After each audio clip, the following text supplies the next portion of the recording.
para esse projeto ser efetivado. Aí eu olhei para o lado, olhei para o outro e falei, não sei. Ela pronto, então zera tudo e começa tudo de novo. Então, gente, o que é o projeto em si? Tá? Quando a gente faz um projeto desse, levando-se em conta que é dentro sim, da escola bíblica dominical, dentro da igreja, você tem que abranger todos esses itens que foi colocado ali. Em primeiro lugar, o título ou tema, depois a questão do objetivo, depois a justificativa, a metodologia, depois o cronograma.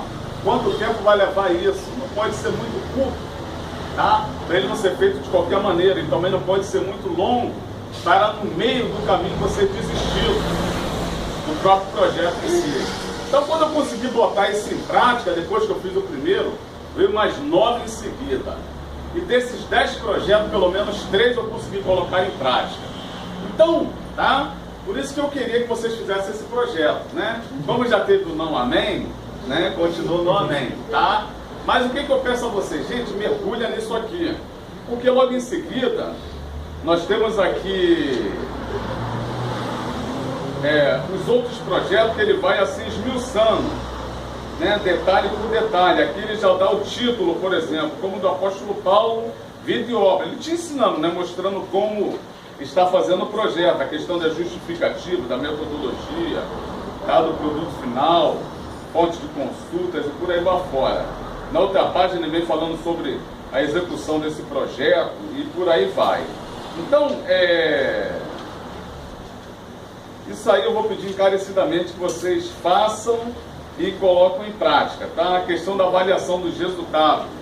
Isso aí vai ficar por conta de vocês mesmos, que está na página 236, ok? Amém? Não amém? Amém. Tá.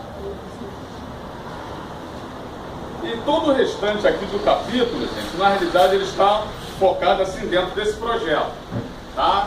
É a questão de se fazer um projeto desse, tá? Ou 2 pelo menos. E nessa feita, quando vocês forem fazer, assim já, né, indo assim para encerrar, quando vocês forem fazer, o que vocês precisam assim de colocar assim como fundamental? É entender que o projeto, ele tem que ser um projeto que vocês vão fazer não visando os membros da igreja. Porque é um projeto, sim, mas é um projeto evangelístico. Então é um projeto que vai visar a comunidade, as pessoas do bairro que você mora. Então é uma coisa assim abrangente, onde você vai colocar para alcançar essas pessoas, colocando dentro desse projeto e ao mesmo tempo como você vai lidar com esse tipo de pessoas em si. Por exemplo, quer ver só uma coisa? Num dos projetos feitos, não foi o meu, foi de uma outra pessoa, era um projeto que envolvia a questão de alcançar pessoas assim, marginalizadas pela sociedade, entre elas as pessoas envolvidas no homossexualismo. A primeira pergunta que foi feita foi o seguinte: qual vai ser a reação da sua igreja se uma pessoa entrar pelas portas travestida? Tá entendendo? Aí na hora a aluna que fez, ela olhou para mim, olhou para o lado, olhou para o professor e pegou e falou: com certeza, se uma pessoa entrar travestida, a primeira coisa que vai acontecer na minha igreja é o seguinte: vai ser as pessoas se afastarem, né? Se porventura for o homem, né, assim, um homossexual, tá? As esposas, elas já vão olhar para o marido, ou o namorado olhar para o namorado, pegar e falar: amor, vigia, senta aqui, sai daí e tal, e vai isolar aquela pessoa. E se for, né, lesbianismo, a mesma coisa, né? O marido vai olhar assim: amor, vigia ali, ó, vai querer te atacar, né? Então, a tendência vai ser o quê? Isolar e discriminar aquela pessoa, tá? Ou seja, aquela igreja daquela irmã, ela não estava preparada para aquilo ali. Então, a primeira pergunta que a coordenadora fez foi o seguinte: como vocês vão lidar com essa situação? Como trabalhar? Vai trabalhar dentro da igreja? Vai trabalhar no centro de recuperação? Né? Vai trabalhar à parte? Como que vai ser? E na realidade nem se chegou a um denominador comum para o final desse projeto. Por quê? Porque é um desafio. Então, quando a gente vai lançar um projeto, tá, do jeito que está aqui, gente, a gente tem que pensar em tudo, tá? Como que você vai elaborar, questão dos recursos financeiros, como que você vai lidar, tá? Porque quando você vai elaborar um projeto, a sua ideia é que o projeto dê certo.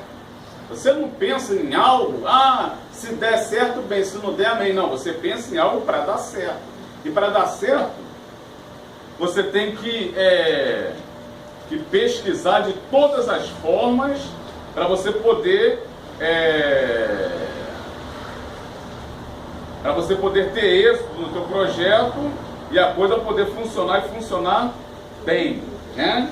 Por exemplo, na história da Escola Bíblica Dominical que nós passamos, isso foi na primeira aula, em parte aqui tem um resumo pequeno, tá entendendo? Do porquê que a Escola Bíblica Dominical surgiu, na página 237, tá?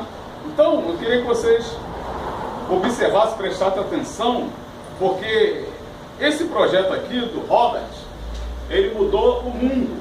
O mundo, a partir de 1780, ele passou a ser outro por causa de um projeto de um homem simples. Um homem que tinha um jornal simples, o jornal era da família dele que ele trabalhava, só que ele observou uma deficiência e caiu para dentro. E nessa feita ele mudou o mundo hoje, a história do mundo, que é através da Escola Bíblica Dominical.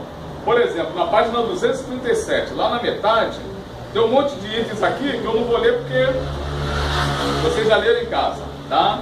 Mas, por exemplo, como tão acertadamente a missionária Ruth Dores, né?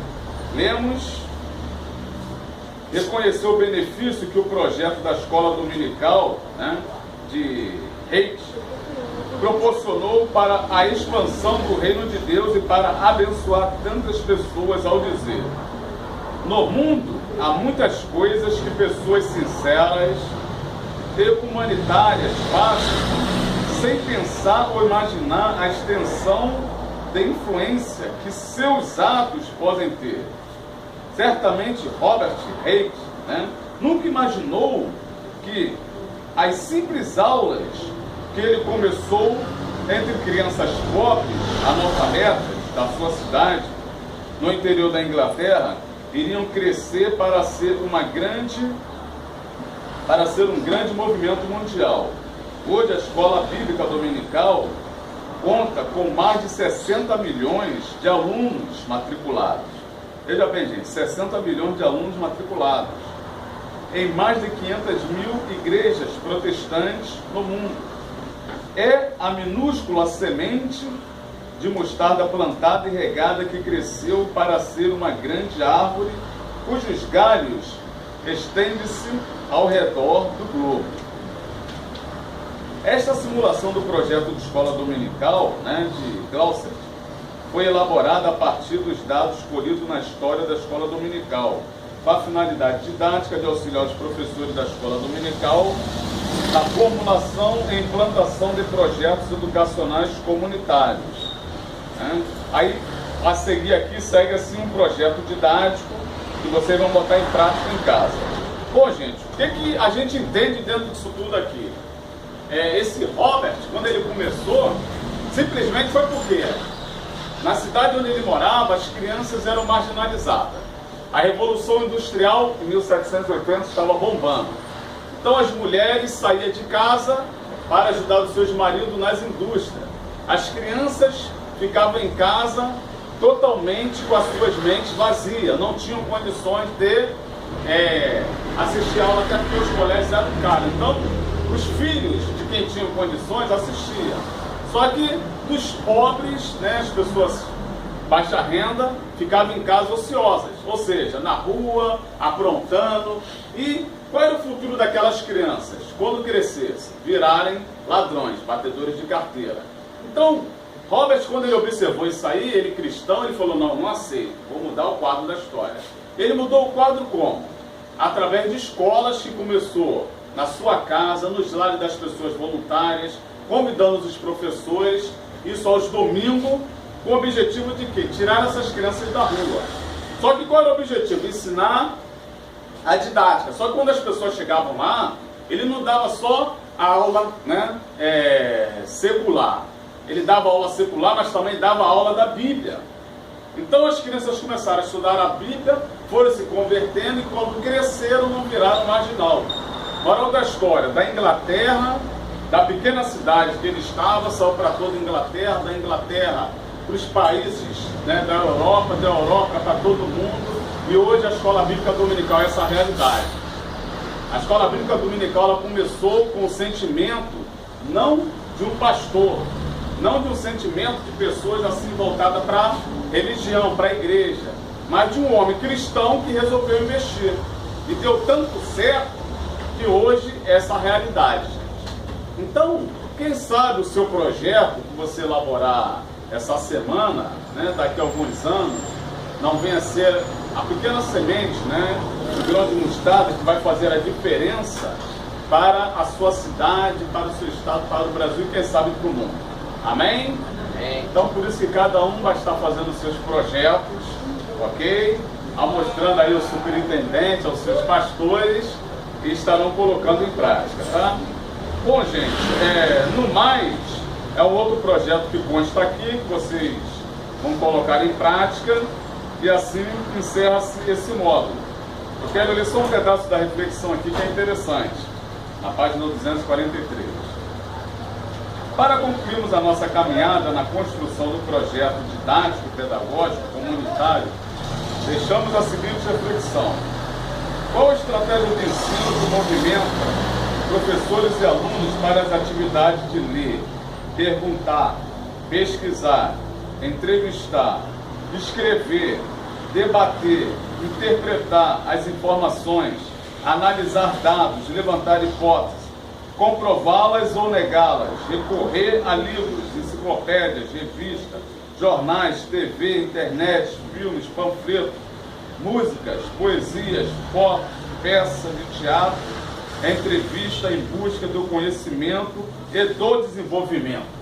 Então, ele encerra com uma pergunta que somente vocês poderão responder. Amém? Vamos ao questionário, gente? Todo mundo fez?